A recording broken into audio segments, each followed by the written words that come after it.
마태복음 10장 우리 9절에서 5절에서 10절까지 있는 말씀입니다. 마태복음 10장 5절에서 10절까지 있는 말씀 저와 여러분 한 절씩 그렇게 교독하시겠습니다. 마태복음 10장 5절에서 10절까지입니다.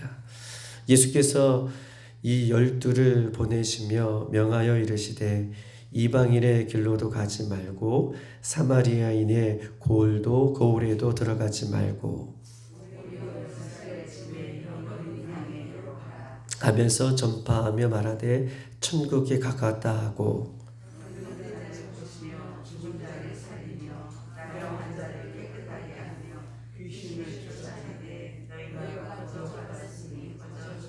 너희 전대에 금이나 은이나 동을 가지지 말고 여행을 위하여 배낭이나 두벌 옷이나 신이나 지팡이를 가지지 말라. 이는 일꾼이 자기 먹을 것을 받은 것이 마땅함이라. 아멘. 오늘 본문의 5절과 6절에 보면 예수께서 이 12를 보내시며 명하여 이르시되 이방인의 길로도 가지 말고 사마리아인의 고을에도 들어가지 말고 오히려 이스라엘 집에 잃어버린 양에게로 들어가라 라고 이렇게 말씀하고 계십니다. 예수님께서 이방인의 길도 가지 말고 사마리아 고을도 가지 말고 이스라엘 잃어버린 그 집에 들어가라 라고 하시는 말씀의 이유가 있는데요. 우리가 주일날 우리가 세미나를 통해서도 말씀드렸듯이 땅끝은 어떻게 보면 저 아프리카 땅 또한 이슬람 땅, 우리가 영적으로 보면 말씀이 들어가지 않는, 좀 복음이 들어가지 않는 그것이 우리가 땅끝이다 라고 이렇게 말씀드릴 수가 있는데, 진정한 땅끝은 어디냐 라고 물어볼 때에 진정한 땅끝은 복음이 들어가지 아니하는 내가 서 있는 곳, 내가 서 있는 그곳에서 복음이 들어가지 않고 예수 그리스도를 알지 못하는 그것이 우리에게 불러주신 궁극적인 땅끝이다 라고 이렇게 이야기할 수가 있는 것이죠.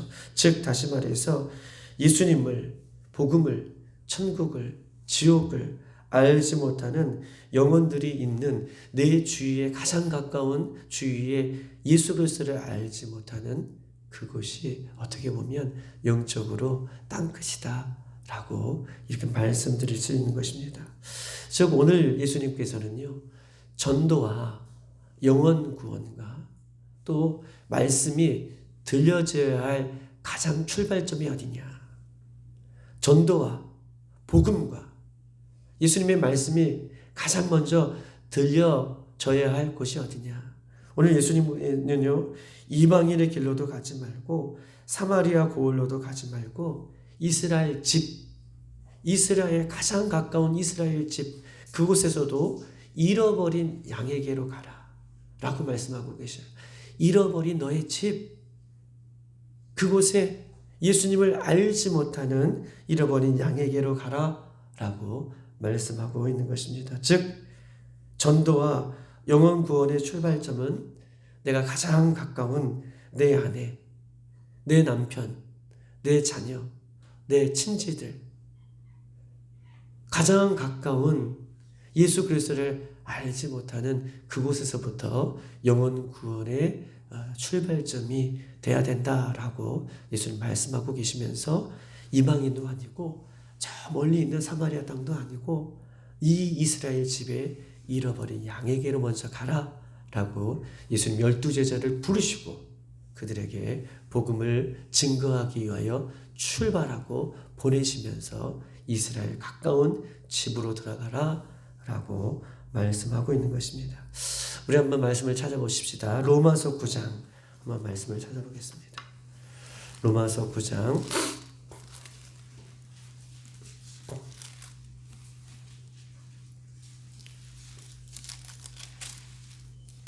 1절, 2절이 같이 붙어 있고 3절인데요.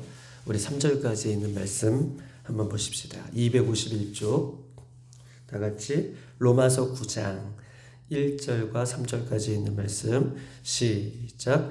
내가 그리스도 안에서 참말을 하고 거짓말을 아니하노라.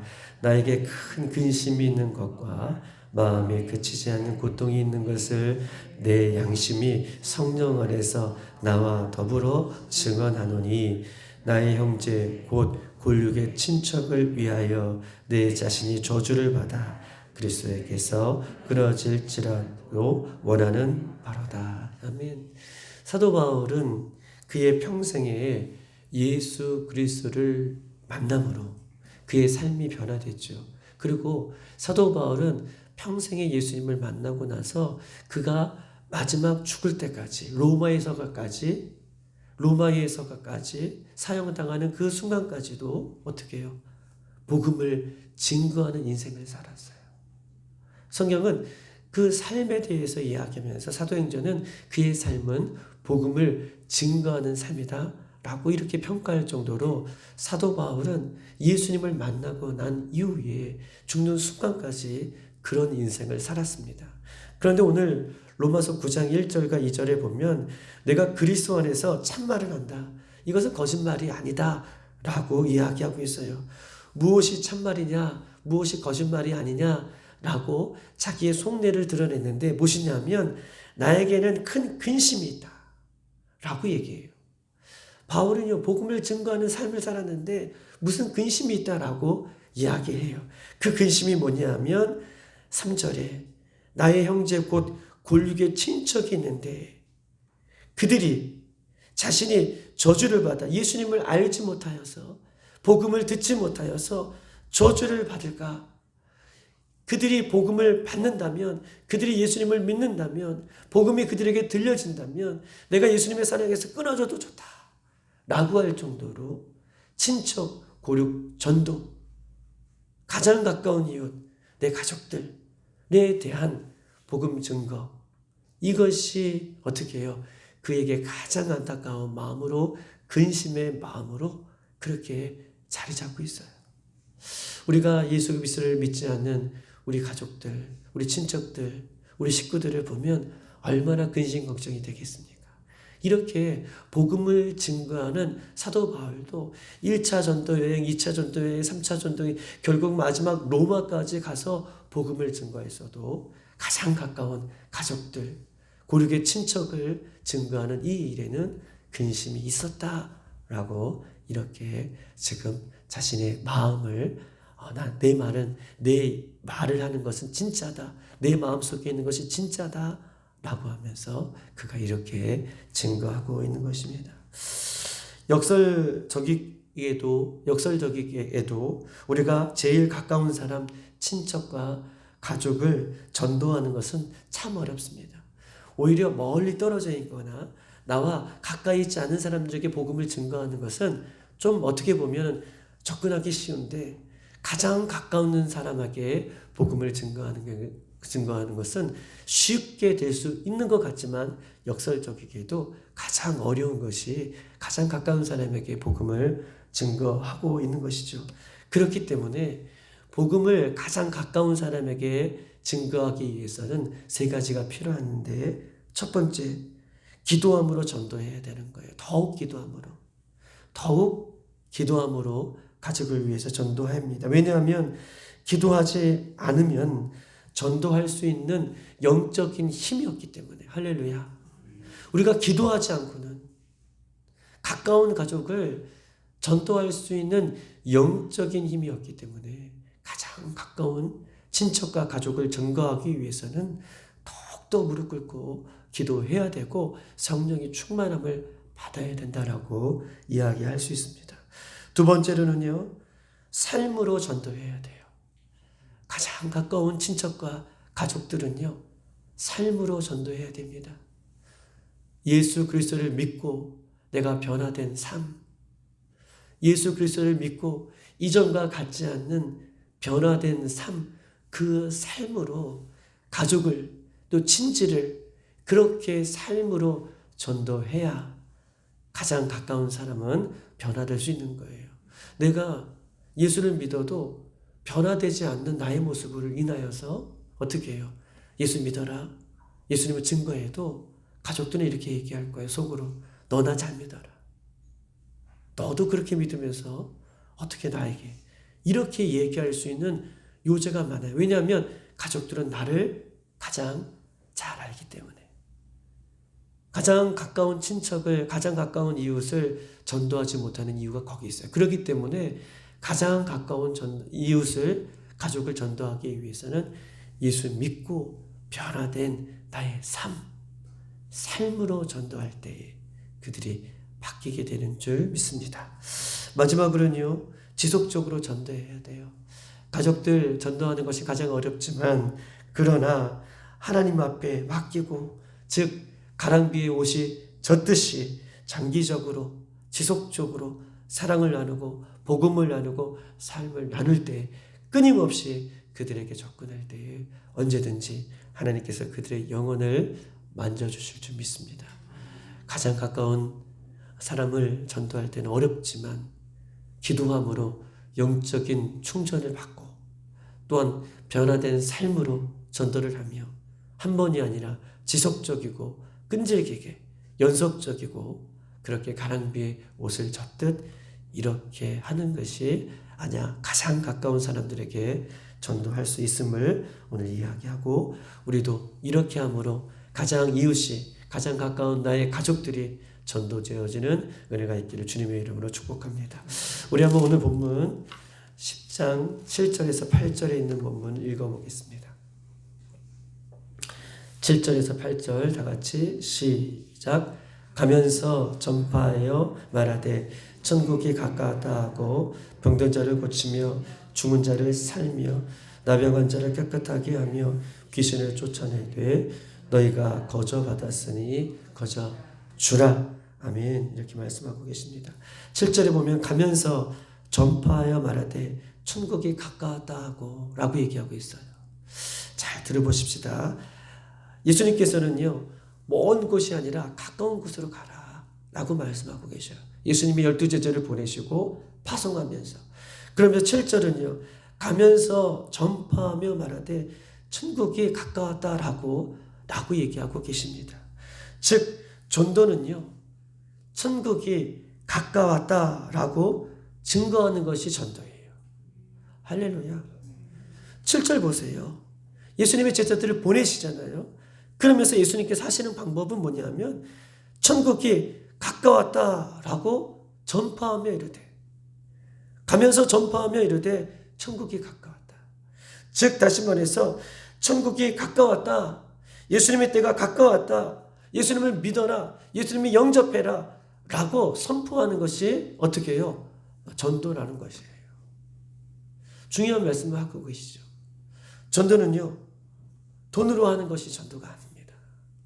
전도는요, 다른 어떤 것을 하는 것이 아니에요. 전도는 예수님을 증거하는 것이고 천국이 가까웠다라고 선포하는 것이 전도예요. 할렐루야. 예수님은 어떤 것을 해라 라고 제자들에게 말씀하고 계시면서 가면서 천국이 가까웠다라고 전파하라 라고 말씀하고 있는 것입니다. 우리가 이 땅에 살아가면서 인생의 궁극적인 문제는 무엇입니까? 이 땅에 살아가면서 궁극적인 인생의 목적은, 인생의 문제는 육신의 문제가 아니고 순간적인 문제도 아닙니다. 이 땅에 궁극적인 우리의 문제가 있다면 그것은 영혼의 문제예요. 할렐루야. 이 땅의 문제는 궁극적으로 먹고 사는 문제도 아니에요. 이 땅의 문제는 궁극적으로 내가 이 사회에서 어떻게 살아가는 거냐, 이것도 문제가 아니에요. 우리의 궁극적인 인생의 문제는 영혼의 문제예요. 왜냐하면 이 땅의 모든 것은 불과 같이, 안개와 같이 사라질 것이기 때문에 그래요. 오직 하나님께 들고 갈 수 있는 것, 즉 다시 말해서 영원히 사는 문제가 인생의 궁극적인 목적이 되어야 된다라고 얘기할 수 있는 것입니다. 죽음 이후에 영원히 천국이냐, 죽음 이후에 영원히 지옥이냐, 이것이 영혼을 살리게 되는 궁극적인 목적이 되어야 된다라고 얘기하고 있어요. 그래서 예수님은요, 그 영혼의 문제를 가면서 천국이 가까웠다, 영원히 살 수 있는 영혼의 문제인 이 천국이 가까웠다 라고 하는 것을 증거하는 것이 복음 증거임을 오늘 본문은 우리에게 말씀하고 있는 것입니다. 그러면서 8절 보십시다. 8절 보니 너희가 거저 받았으니 거저 주라. 복음은요, 그 가치가 너무 커서 개설할 수 없는 것이에요. 할렐루야. 거저 받았으니 거저 주라. 복음은 내 노력으로, 내 공로로 받은 것이 아니에요. 복음은요, 내가 잘났기 때문에 받은 것도 아닙니다. 복음은요, 돈이나 대가를 주고 받은 것도 아니에요. 내가 어떤 대가를 줬으니 그냥 그 대가를 위해서 내가 받은 것이 복음이 아니다 라고 얘기하고, 거저 받았다. 거저 주라. 하나님께서 저와 여러분을 사랑하셔서 하나밖에 없는 독생자 예수 그리스도를 우리의 죄를 위해, 나의 죄를 위해 십자가에 죽으시고 부활하여 주셔서 우리도 예수 그리스도를 믿게 하심으로 영원한 저 천국을 소망하며 살아갈 수 있는 하나님의 백성으로 삼아 주셨어요. 이것은 나의 공로가 아니라 예수님의 전적인 사랑이고 하나님의 전적인 은혜이죠.